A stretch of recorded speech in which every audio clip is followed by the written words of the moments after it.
Welcome to Urbanism Vancouver, a podcast that looks at how we can make Vancouver a better urban experience. Together, we'll dive into the workings of our built environment in Vancouver and discuss how we can get involved in our community. Hi, I'm your host, Helen Lui. With each episode, I hope to share with you some insights from my industry experience and explore how we can make Vancouver a more livable and affordable place. I hope that you will learn a little and perhaps be inspired to be more involved in impacting positive change. Before we get started today, we want to acknowledge that this podcast is recorded and produced on the traditional and unceded territories of the Coast Salish peoples, including the Musqueam, Squamish, and the Tsleil-Waututh nations. We pay our respects to their elders past, present, and emerging, and recognize the enduring connection they have to this land. We strive to have our conversations contribute towards reconciliation and work towards sustainability and equity for all the custodians of the lands.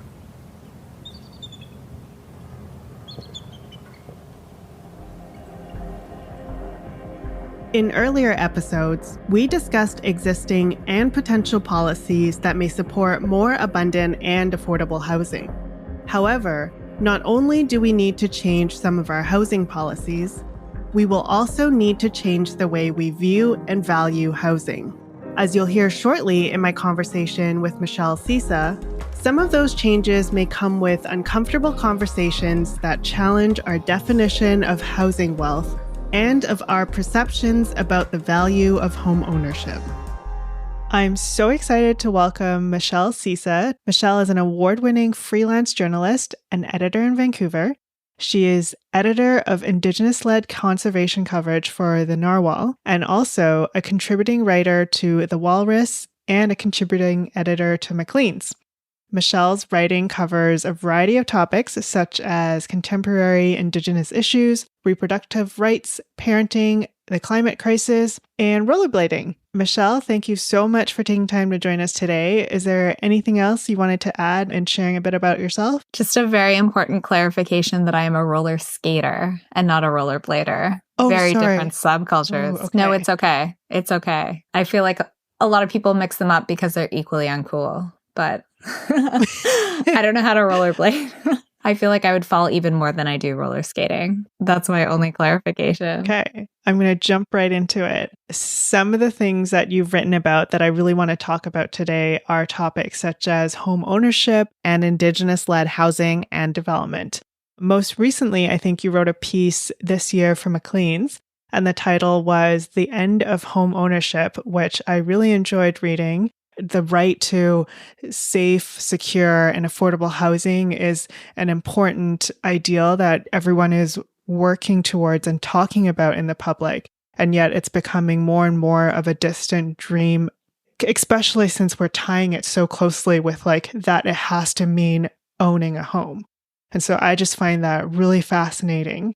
Maybe you can tell us a bit more about this piece and kind of what your thoughts are in summing it up as to how do you view the idea of housing and of home ownership and kind of what that might look like in the future. The origins of this piece are kind of embarrassing, but the truth is I think it started with a tweet that I posted maybe a year ago, which was, there was some other viral tweet. This is like the terrible nature of social media where things sort of build on each other in a way that's like incomprehensible later. But someone had a tweet about how young people couldn't buy houses because they got married later in life. And so people used to get married in their 20s and then they could afford to buy a home with two incomes. And I replied to that to say, in 1976, my mom bought a house in Vancouver in Kerrisdale for oh my gosh, I have the exact amount in the tweet, but it's like $46,000. And if that had kept pace with inflation, it would be worth about $230,000 today. But it's not, because it's on the west side of Vancouver. Just the land is worth over $2 million. And every year, BC assessment reminds us that the structure itself is worth like $10,000, which is the absurdity of Vancouver real estate. And it was really interesting because, that I think there's lots of examples like that in Vancouver of, these like very modest homes that have inflated to really ludicrous values. And that's kind of been a hallmark of Vancouver real estate.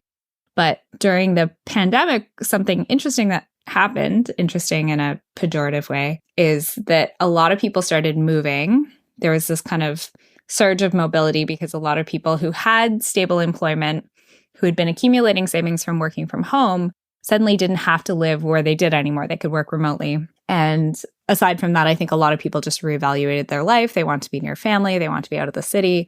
So there's this kind of giant exodus in some ways, especially from Ontario, where people were moving basically to more affordable places in Canada. And so the housing market everywhere went kind of haywire during COVID.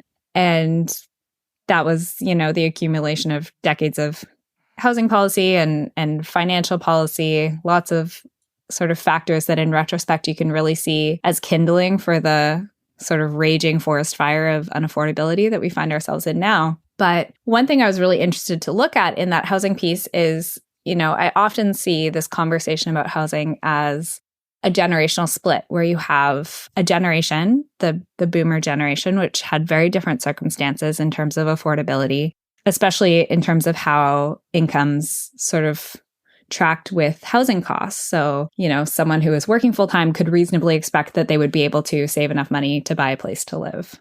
And that isn't true anymore. Incomes have stagnated for decades. They've been growing very slowly, and housing prices have risen much faster. So even if you're making a good income today, you have very different opportunities than your parents' generation. But what's missing in that is something that is personal to me, which is that my parents are part of that lucky generation. So I talk about this in the piece and in my tweet, which is that they bought property in Vancouver in the 70s. And they did that on one income, on my mom's income. They didn't have any family help. They didn't grow up with money. And it was just possible then that if you had a good job and you'd saved for a couple of years, you could buy a house. And as a result of that decision, I have a level of housing security in the city that most of my friends don't have. So I'm in my 30s, I have 2 kids, and my husband and I live in the house I grew up in. We divided it with my parents before my daughter was born. So we live on one floor and they live on one floor. And it's, that's an incredible privilege in the city. And it also means that I have like kind of a stake in this housing market too, intergenerationally. I'll inherit some of that wealth when they pass it on, whether that's when they sell or when they pass on. Michelle's story is not an uncommon one for those who can afford property in the city and even in the region of Metro Vancouver. This not only creates increasing wealth disparity, but also creates intergenerational tensions as the experiences of what it takes to secure housing become drastically different when you compare previous generations with the current and future. Michelle then highlights some of the societal misconceptions about what it takes to own a home in Vancouver. And, that's true of a lot of people now in expensive housing markets. And so I think it's something worth discussing that in some ways Canada's created this class society where you have like a landowner class who's consolidating wealth and passing it on to their children.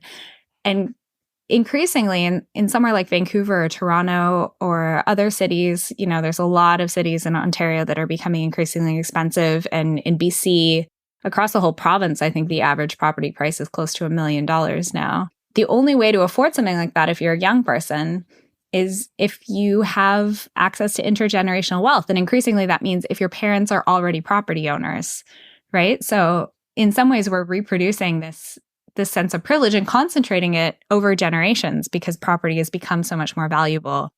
So what we see, if you look at sort of decades of housing prices and, disparate wealth across owners versus renters, is this concentration of wealth among people who can buy property, and especially people who use that wealth to buy more property, to become investors as well. And renters are falling further and further behind, and there's a degree to which, they just can't catch up. And so I think it's very concerning that Canada has historically prided itself on being a meritocracy. There's this idea that hard work should correlate with opportunity, which, is worth interrogating in and of itself. But that's just not true. Like somebody in Vancouver or Toronto or Hamilton can work and save, skip all the lattes and all the avocado toast, and it doesn't matter because if they were not born to parents who already own property or already have money, they're never going to have the same kind of opportunity that an elementary school teacher or a nurse in 1970s had. And I think it's really important to address that, like to unpack that idea that, there's any kind of fairness in the system, that there's any kind of equity. And that I think increasingly that being a homeowner is something that does confer a lot of privilege, that's no longer in some cities this like ordinary status where you're just like a common middle-class person. But in Vancouver, especially, if you own property, if you own a house that you've owned for decades, you are effectively a millionaire. You have access to this enormous pool of wealth. So I think there's so many things we can unpack in it. And it was fun in some ways to like dig into those in a long feature.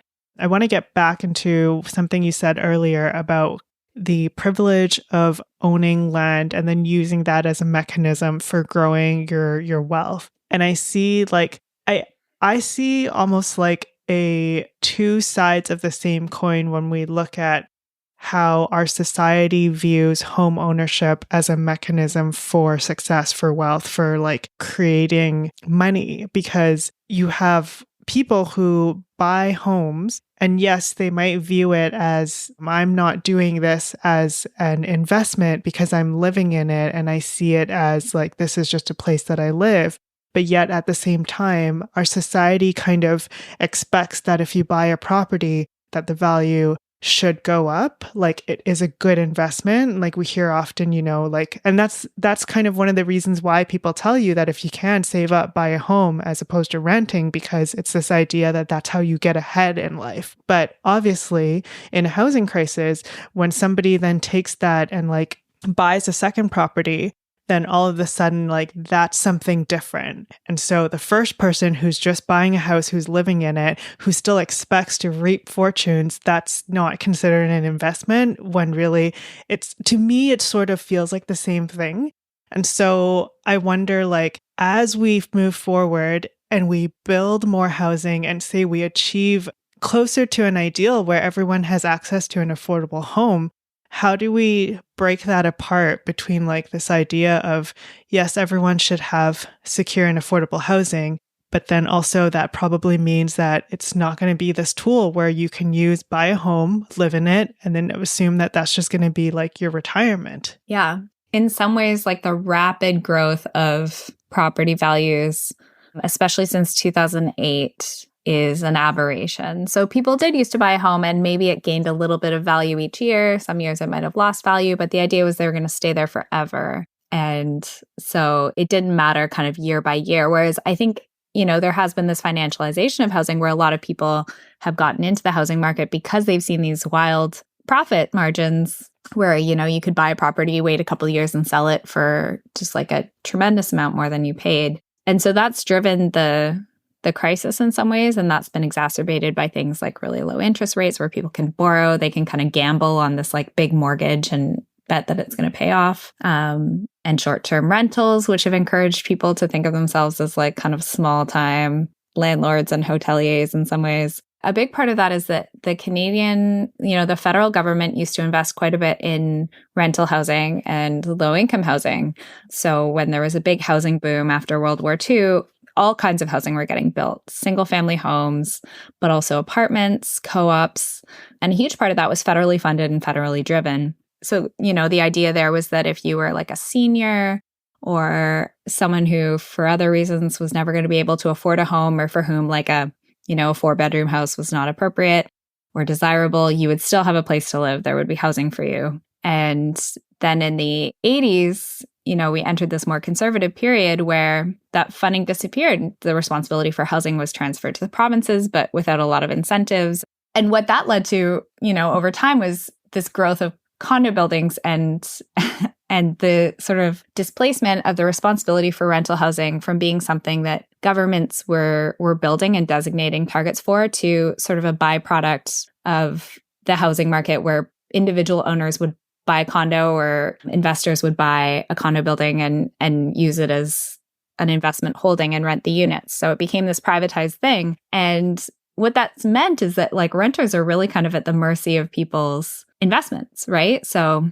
if you rent, even if you have a good landlord, a fair landlord, someone who is not really out to squeeze you, if they sell the unit that you live in, like there's a very good chance you'll be evicted because the next person might want to live in it. Right. And lots of people are at the mercy of landlords who want to see a return on investment and see long-term renters as an impediment to that because of how rents have increased with housing pressure. So there's a lot of forces there, where that financialization, that expectation that housing should be profitable in the short term as well as the long term has created a lot of instability and I think a lot of inequity. I feel like the most depressing place on the internet sometimes is like the Reddit housing forum where people post about, where they're like, I'm pregnant and my landlord wants to evict me. And like, it's just, it's awful. If you want to feel, really is.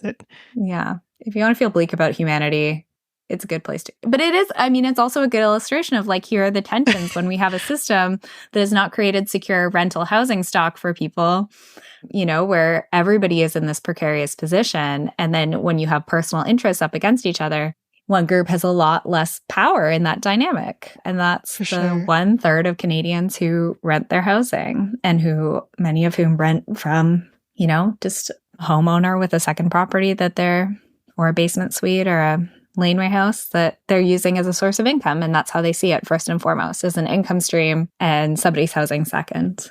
I think that difference in the attitude and how we treat people when they are homeowner versus how they treat people when they are a renter is not just apparent in the, things like the Reddit or the public discourse about people in terrible situations being evicted or being taken advantage of because of a terrible landlord. It's also just, all you have to do is go to a public hearing and listen to the way that people describe possible renters moving into their neighborhood. And it's just the concept that these people are transient, that these people might be bad for my community, like they don't care about our neighborhood because they're not here to stay. Like, it's just very apparent that there's this sentiment that renters are just a different type of people. And it's really quite insidious, like how I think it comes up in so many little different ways. Yeah.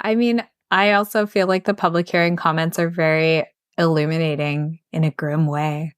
But it's even like, I still see people saying that like renting is for young people who don't have kids, like the idea that you rent when you're in your 20s. And there's no sort of understanding of the fact that many people never kind of ascend, especially now, to owning. And that shouldn't be the goal. Like that it shouldn't, we shouldn't have all of our public policy and all of our government programs funnel towards homeownership with the idea that everyone will get there eventually, because that's not true. And it's also not even really possible. So there needs to be, I think, and I do see this coming now with like more of an understanding of the housing crisis from the federal government, I think in response to a lot of outrage at different, from all kinds of people and all levels of municipal and provincial pressure. But there is, I think, more understanding of that. And I think probably more resources being directed to housing targets and like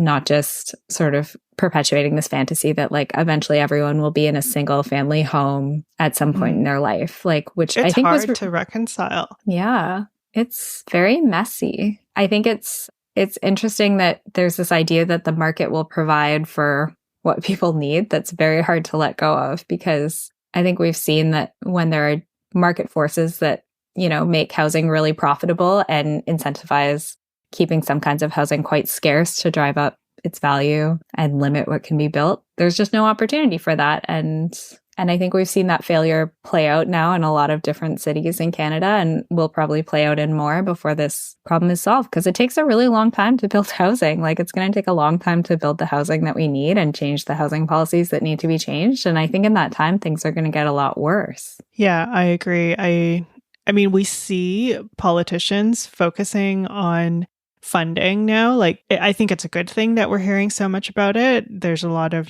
federal government injecting a lot of money, and then provinces are hopefully coming on board and forcing municipalities to take a real hard look at their housing starts and completions.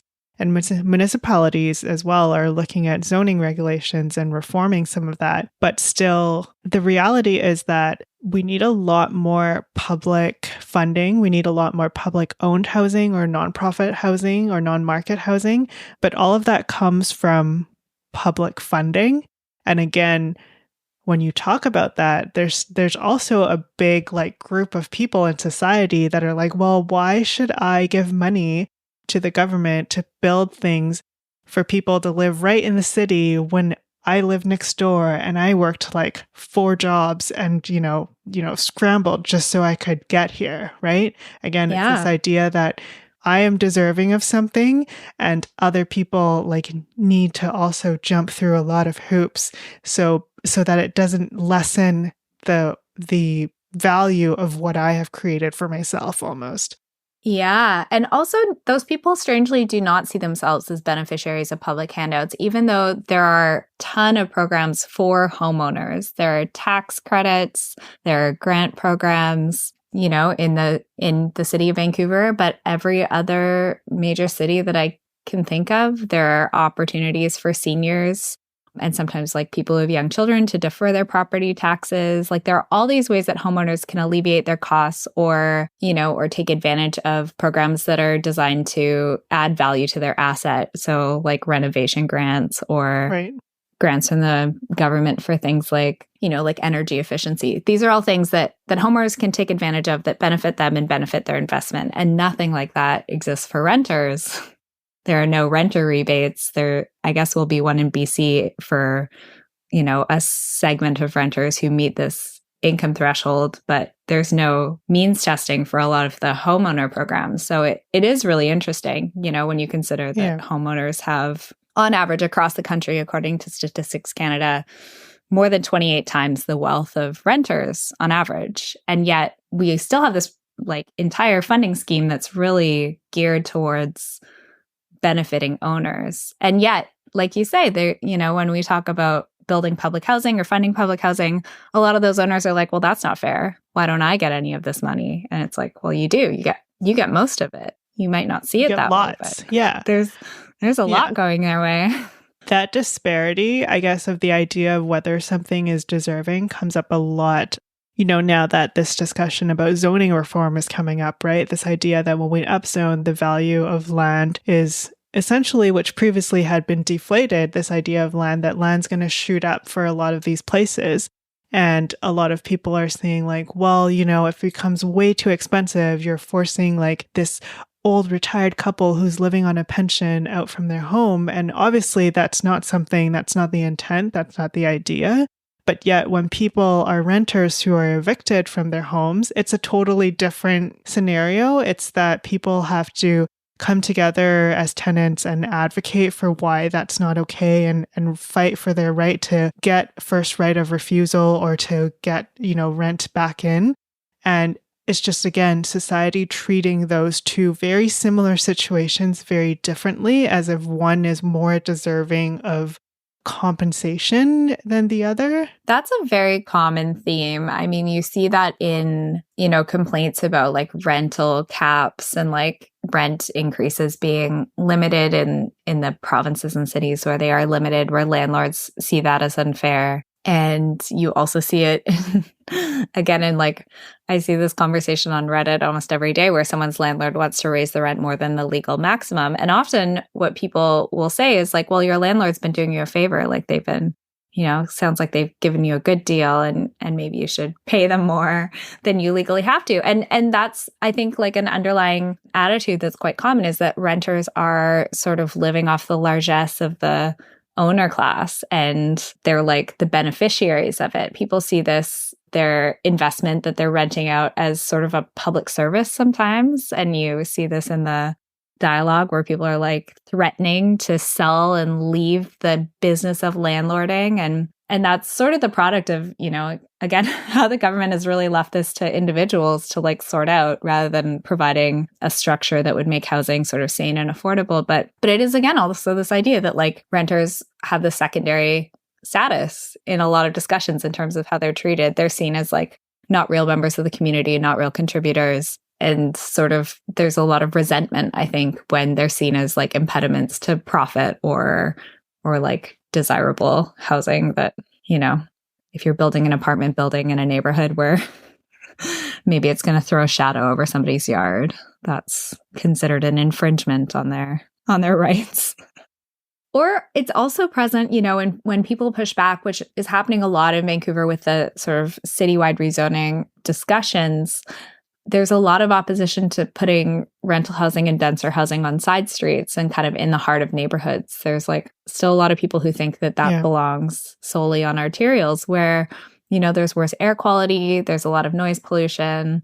There's still this idea that rental housing shouldn't be as nice as somebody's single family home. And I think that's also something to push back on. This idea of neighborhood aesthetics and neighborhood character is really exclusionary. And I also frequently on my walks will take pictures of the most ridiculous architecture you can imagine, because I often feel like the aesthetics conversation is the biggest red herring when you see the monstrosities that some people are building. 100% agree. Yeah. Yeah. My favorite thing to do is when I'm visiting neighborhoods that I haven't visited often in Metro Vancouver is take a notice at the houses that don't require a rezoning and therefore did not have to go through some sort of grand design panel of architects. You just get the craziest things. You could have a house that's, very heritage-like, and then right next to it, it's metal spaceship. And somehow neighborhood character is the reason why we can't add apartments in certain neighborhoods. So yeah, it's really something. I mean, it's definitely a specific lens. It's a very specific perspective that is looking at what is acceptable or not in our society, in our neighborhoods, in what we call neighborhood character, and even just the concept of land ownership and buying a home and that piece of land being yours, and therefore you're entitled to what you can do with it and have a say in what other people in the neighborhood can do or who can come in. I feel like that's a very colonial concept. It's very much we've come here to get a piece of land that's ours, to build wealth, to make what we can of it. Yeah. And it makes for an uncomfortable discussion, because I think it's very hard to think of a solution or sort of a fleet of solutions that doesn't require homeowners to adjust to the idea that their asset should not appreciate the way it has, for instance, in the last decade, that inflation of value should flatten out for a while to yes, that we need to cool the market, not crash it ideally, but cool it off. And I think that's frightening for people and very threatening. And I think that's been something that politicians in particular have been really reluctant to confront, right? Everybody's we're going to make housing more affordable, but we're not going to make anyone's housing less valuable. And those are two really challenging promises to hold simultaneously. And there's just so much campaigning always to the interests of seniors. And I do think it's interesting that we consider seniors, senior homeowners, this uniquely vulnerable group, because I feel a lot of them are in a much better financial position than their children or grandchildren could ever hope to be now. And whereas senior renters are one of the most vulnerable groups, because seniors who've been renting housing for a long time are, if they get evicted, they are not in a position to compete with market rents. They are maybe not able to work anymore. So they have very limited earning potential to catch up and pay for that $3,000 one bedroom. There's whenever I hear these discussions of what about this pensioner who's going to be forced out of their home if we change the housing policy? It's well, what about the pensioner who's renting their basement suite, who has nowhere to go?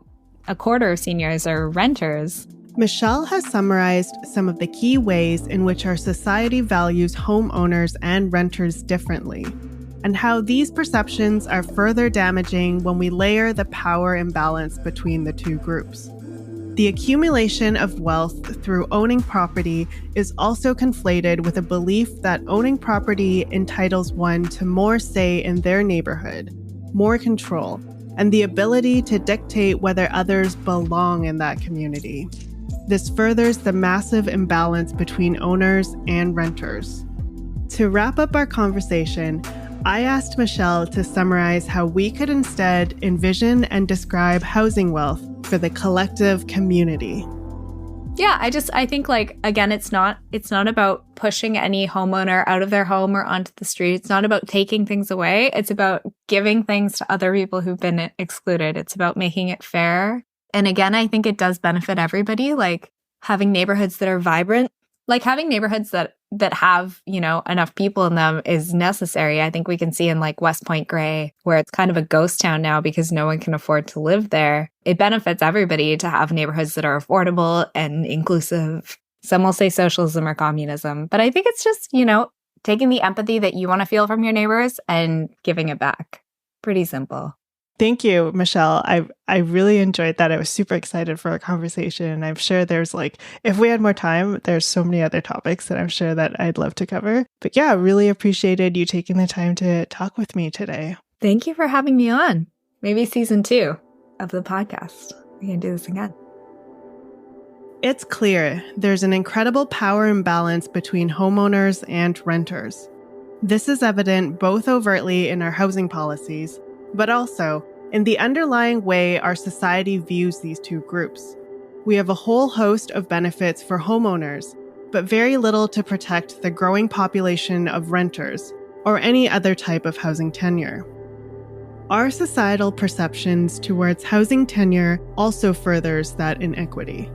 In addition to our obsession with home ownership as the end goal, there are many stigmas against renting, from being seen as threats to a neighborhood to being seen as people who are less contributing to our society. Homeownership is also conflated with more perceived investment and control in one's neighborhood, and many homeowners use this leverage to encourage policy decisions that further housing scarcity, both in terms of where housing can be built and how much public funding is available for housing. Creating more equity in our housing crisis requires addressing this deep disparity. Though past generations may have seen homeownership as an end goal achievable through hard work and determination, evidence shows that this is no longer the case. Incomes have stagnated while the cost of housing has soared. With the favorable lending conditions on top of stringent housing policies that limit the amount of new homes, housing increasingly has become a tool for amassing concentrated pools of intergenerational wealth. And so we have a key paradox. We have a culture that deems homeownership as the ideal tenure and end goal of hard work, when in reality, it is increasingly due to intergenerational wealth than it is due to merit. Ultimately, we need to challenge our cultural ideals of homeownership and our current fixation with housing value. Instead of seeing housing wealth as a means and sign of individual success, we should instead focus on abundant housing as a collective good, where everyone's ability to access safe, secure, and affordable housing is not limited by their tenure and not at the mercy of individual motivations to amass wealth.